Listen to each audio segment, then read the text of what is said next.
आपके रसोई घर में ऐसे ऐसे बीज रखे हैं ना जो प्रोस्टेट की बीमारी में आपकी बहुत ज़्यादा और बहुत तेज़ी से हेल्प कर सकते हैं। हरे कृष्ण सभी को, जी हाँ।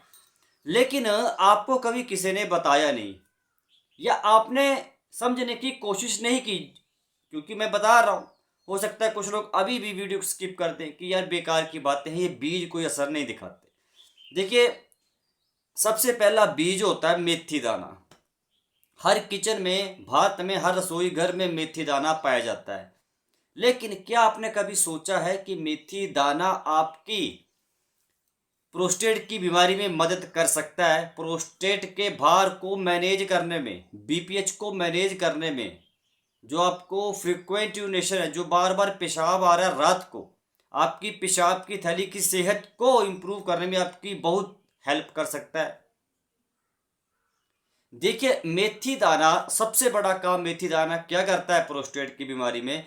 आपको मैंने एक वीडियो में बताया था कि पुरुषों में प्रोस्टेट होने का, बीपीएच होने का जो सबसे बड़ा कारण अज्यूम किया जाता है वो होता है डाईहाइड्रोटेस्टोस्टेरोन हार्मोन का लेवल इम्बैलेंस होना। ठीक है? जिन भी पुरुषों में इस हार्मोन का लेवल इम्बैलेंस होगा, और इम्बैलेंस होता है स्पेशली आफ्टर 60 और 65 प्लस ईयर्स, 60-65 साल के ऊपर जिनकी पुरुष वायु की उम्र, उनमें ये हार्मोन इम्बैलेंस होने की संभावना ज़्यादा होती है। उसको ये बैलेंस बना के रखता है मेथी दाना। अब सोचिए, अच्छा, आपको क्या कभी किसी ने बताया था कि मेथी दाना आपको हेल्प कर सकता है? नहीं बताया होगा। मैं बता रहा हूँ, फिर भी आप लोग समझने की कोशिश नहीं करेंगे। यूज़ करने का तरीका। अब यहाँ पर आप लोग क्या करते हैं, मेथी दाना वैसे ही खाना शुरू कर देते हैं। कोई खाली पेट पाउडर बना के खा रहा है, कोई दिन में 1 चम्मच खा रहा है, कोई रात को 1 चम्मच खा रहा है, कोई चाय में डाल के मेथी दाना पी रहा है। बताओ, ऐसा नहीं होता है यार, तरीका होता है हर एक चीज़ का। रात को 1 चम्मच मेथी दाने का आप लोगों ने एक बड़े गिलास पानी में डाल के रख देना, ऊपर ढक्कन दे देना है। ठीक है? सुबह उस पानी को पीना है। बातों को समझिए, लेकिन उस पानी को पीना कैसे ये समझना पड़ेगा। अब फिर समझिए, रात को 1 चम्मच बड़ा मेथी, 1 बिग टीस्पून आपने फेनुग्रीक सीड्स का, आपने मेथी दाने का एक बड़े गिलास यानी 200 ml लीटर, 200 ml जो पानी का गिलास उसमें डालना है, ढक्कन दे देना। सुबह उठ के खाली पेट आप लोगों ने उसको पीना है। अब यहाँ पर आपने उसको बॉयल नहीं करना है। कुछ लोग मेथी दाने को उबाल कर पीना शुरू कर देते हैं, वो ठीक है, अच्छा होता है वो भी, लेकिन वो कंडीशंस अलग होती है।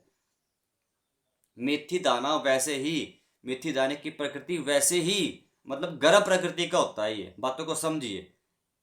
जिन भी पुरुषों को प्रोस्टेट की बीमारी हो चुकी है, गैस कब्ज तेजाब, ये तो आपको कभी भी मेथी दाना उबाल के नहीं पीना। इसकी प्रकृति गर्म होती है, ये फिर काढ़ा बन गया। बातों को समझिए, काढ़ा काढ़ा कोई भी ठंडा नहीं होता, गर्म प्रकृति के होते हैं सारे काढ़े।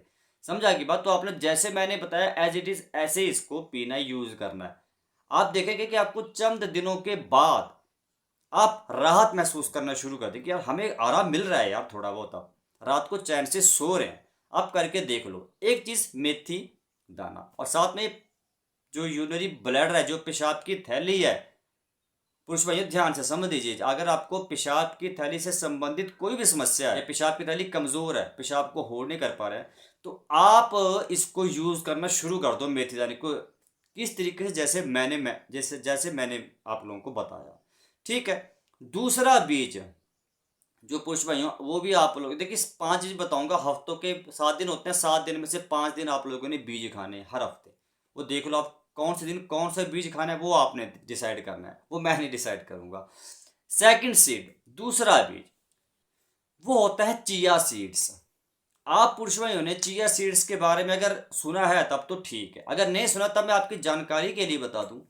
चिया सीड्स में ओमेगा 3 फैटी एसिड्स होते हैं, फाइबर कंटेंट हाई होता है। आप लोगों ने जिन्होंने चिया सीड्स के बारे में सुना होगा, उन्होंने एक ही चीज़ के लिए इसका प्रयोग सुना होगा कि भार को कम करता है। वो भी मैं मानता हूँ, मुझे पता है कि भार इससे रिड्यूस होता है, मेटाबॉलिज्म को ये कंट्रोल करता है।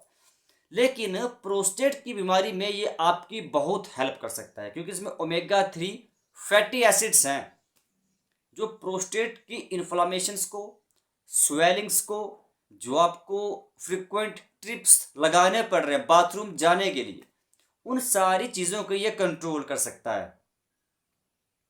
बहुत एक सस्ती सी चीज़ है ना, कोई महंगी चीज़ थोड़ी है ये। आपके घर में पड़ी है ना, रसोई घर में, आप बताइए, पड़ी है ना, तो यूज़ करिए। आप यूज़ क्यों नहीं करते? अब जो तीसरा बीज है जो पुरुष भाइयों आपने यूज़ करना है, वो होते हैं तिल के बीज, सेसमिक सीड्स। जी हाँ, तिल के जो बीज हैं, sesamic seeds are the best source of zinc. और जिंक के बारे में जितना मैं आपको बताऊं उतना ही कम है, क्योंकि प्रोस्टेट के रोगियों की सबसे बढ़िया खुराक है जिंक कंटेनिंग फूड्स।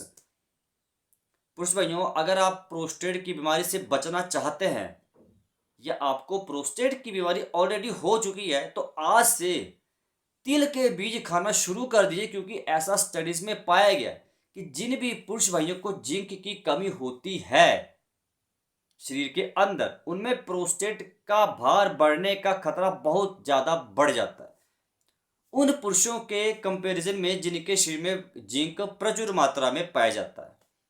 तो जिंक की कमी कभी मत होने दीजिए, और साथ में जिंक आपके पौरुष ग्रंथि का पसंदीदा फूड है। ठीक है, तो आज से आपने जिंक कंटेनिंग फूड आइटम्स खाना शुरू कर दें, स्पेशली दिन में 1 चम्मच। कोई महंगी चीज़ आपको लेने की जरूरत नहीं है, सिर्फ दिन में 1 चम्मच तिल के बीज खाना शुरू कर दीजिए। और साथ में तिल के बीज में कैल्शियम भी होता है। अगर हड्डियों से जुड़ी कोई भी समस्या है, ठीक है, तो आप लोग उसमें भी असर देख सकते हैं यार। आप सोचिए, 1 चम्मच तिल का बीज खाने से आप तिल का तेल भी इस्तेमाल कर सकते हैं, लेकिन ओरिजिनल। आप खुद इमेजिन करिए, तिल के तेल का तड़का लगाइए, तिल के तेल के पराठे बनाइए, या कोई और सब्जी आप फ्राई कर सकते हैं। बट प्रोस्टेट के मरीज आज से अपने तिल का तेल इस्तेमाल करना शुरू कर, ताकि ओमेगा 3 फैटी एसिड्स आपके शरीर में भरपूर मात्रा में जाए और स्वेलिंग इन्फ्लामेशन प्रोस्टेट की कम होना शुरू हो जाए। इससे जिंक एक काम और करता है, यानी कि सब जो तिल है 1 चम्मच, वो एक काम और करेंगे। बार को तो कम कर ही सकते हैं, साथ में पूरे यूरिनरी फंक्शंस को रेगुलेट करने का काम भी करते हैं सफ़ेद तिल। इजी है ना, बताइए। कोई महंगे हैं, घर में पड़े होते हैं ना, आप घर में कोई पूजा पाठ भी करवाते हैं, छोटा मोटा हवन, तो उसमें भी यूज़ होते हैं ना। उन्हीं बीजों की मैं बात कर रहा हूँ। सिंपल सी चीज़ें हैं यार, सिंपल से सीड्स हैं। अब नेक्स्ट सीड की मैं बात करूँ, वो होते हैं सूरजमुखी के बीज। ये थोड़ा हो सकता है आपने घर में नहीं लगाया हो, रिश्तेदार के घर में चले जाए। अगर रिश्तेदार के घर चले जाइए, वहाँ पर किसी ने ये लगाए होंगे, तब तो ठीक है, वहाँ से ले आइए, दिन में आप खाना शुरू कर दीजिए 2 चम्मच। लेकिन अगर आपको सूरजमुखी के बीज कहीं नहीं मिल रहे हैं, तो ऑनलाइन मंगवा लो। मैं टैग किया हूँ इस प्रोडक्ट को, आप मंगवा लीजिए। सनफ्लावर सीड, सूरजमुखी के बीज जो होते हैं, इनमें विटामिन ई सबसे ज़्यादा होती है। और विटामिन ई एक पावरफुल एंटीऑक्सीडेंट है जो प्रोस्टेट सेल्स को डैमेज होने से बचाती है, प्रोस्टेट कैंसर से आपकी रक्षा करती है विटामिन ई, क्योंकि ये आपके ऑक्सीडेटिव डैमेज को ना कम करती है, फ्री रेडिकल्स को रेगुलेट करती है, न्यूट्रलाइज करती है। बस यही फ्री रेडिकल्स आपके शरीर के लिए हार्मफुल होते हैं, बहुत ज़्यादा खतरनाक होते हैं। ये इन्हीं को ये न्यूट्रलाइज करने का काम करते हैं। सूरजमुखी के बीज 1 चम्मच 2 चम्मच दिन में खा लीजिए, आपका काम हो गया। ये आप सूरजमुखी के जो बीज, उनका तेल भी इस्तेमाल करिए जो 100% प्योर हो। देखिए, बातें थोड़ा आपको समझने में टाइम लगेगा। अपने शरीर को उस सांचे में ढालने के लिए आपको थोड़ा सा हो सकता है 5, 10, 15, 1 महीना लग जाए। लेकिन जैसे अगर आपके आदत पड़ गई तिल का तेल इस्तेमाल करने की, ठीक है, सूरजमुखी का तेल इस्तेमाल करने की, तो आपकी ज़िंदगी बदल जाएगी, टोटली चेंज हो जाएगी। आप खुद रिजल्ट्स देखेंगे 15-16 दिन के बाद कि हाँ, हमने ये चीज़ें बदली, हमने ये बीज खाना शुरू किए 5 दिन हफ्ते के, और ये तेल इस्तेमाल करना शुरू किए। अब हमें आराम हमें मिल रहा है थोड़ा बहुत। 15 दिन के बाद अगर आपको 10% भी आराम मिल सकता है, तो मेरे लिए आपको ये बताने की ज़रूरत नहीं है कि आप ये कितनी बड़ी बात है, आप खुद इमेजिन करिए। जहां आप सालों से परेशान है, प्रोस्टेट का भार नहीं कम हो रहा, आपने हर तरह का उपाय करके देख लिया, तो इन बीजों को खाकर, ये सप्लीमेंट्स होते हैं, तो इन बीजों को खाकर आप इस बेनाइन प्रोस्टेटिक हाइपरप्लेशिया बीपीएच को you can manage easily at home. Simple सी चीजें है ना, कोई कठिन चीजें थोड़ी है। अब जो लास्ट बीज है, ये सारे बीजों का जन्मदाता है, पिता है। अगर आपने ये बीज खा लिया तो मैं बोल रहा हूँ कि प्रोस्टेट आपका हाथ जोड़ के धन्यवाद करेगा कि भाई आपने मेरा साथ दिया, आपने मुझे स्वस्थ कर दिया। दीज आर पंपकिन सीड्स, कद्दू के बीज। मैं हर वीडियो में आपको बोलता हूँ कि दिन में 20 ग्राम कद्दू के बीज खा लीजिए। सबसे ज़्यादा अगर प्रोस्टेट की सेहत को सुधारने का काम कोई करता है तो वो सिर्फ कद्दू के बीज है। दूसरे नंबर पर टमाटर, तीसरे नंबर पर अनार आता है, लेकिन वो अलग टॉपिक्स हैं, वो फलों की बात है। मैं बीज इस वीडियो में बात कर रहा हूँ सीड्स के ऊपर, बीज के ऊपर। कद्दू के बीज 20 ग्राम दिन में खा लीजिए मेरे भाई। आप निश्चिंत होकर बैठ जाइए घर पर कि भैया अब जो भार आपका बढ़ रहा था कंटिन्यूसली, अनकंट्रोल जो ग्रोथ हो रही थी प्रोस्टेट ग्लैंड की, अब वो कंट्रोल हो सकती है, वो मैनेज हो सकती है। आप जो भी ट्रीटमेंट ले रहे हैं उसको लेते रहिए, बट साथ में सप्लीमेंट कद्दू के बीज खाना शुरू कर दीजिए। सबसे ज़्यादा जिंक अगर किसी भी चीज़ में पाया जाता है वो कद्दू के बीज में ही है। और मैंने अभी जस्ट आपको 1-2 मिनट पहले बताया कि कद्दू के बीज की खुराक है जिंक। क्योंकि जिंक की कमी अगर शरीर में होगी तो चांसेस बढ़ जाते हैं कि बीपीएच हो सकता है, भार बढ़ सकता है, पेशाब बार बार आ सकता है, पेशाब करने में कठिनाई हो सकती है, तो पूरी आपकी यूरिनरी हेल्थ है वो गड़बड़ा सकती है। तो आपको इस बात का खास ख्याल रखना, दिन में कद्दू के बीज खाने हैं इतना तेजी से। इसके अलावा कद्दू के बीज में एक फाइटोस्टेरॉल नाम का कंपाउंड भी होता है, ठीक है। खैर इतना ज़्यादा आप समझाऊंगा तो वीडियो बहुत लंबी हो जाएगी। आपने सिंपल समझना कि कद्दू के बीज खाने हैं। अच्छा, कद्दू के बीज कैसे खाने हैं, कौन से खाने? जो आप घर पर सब्जी बनाते हैं कद्दू के बीज, मेरे भाई मैं उन्हीं बीजों की बात कर रहा हूँ।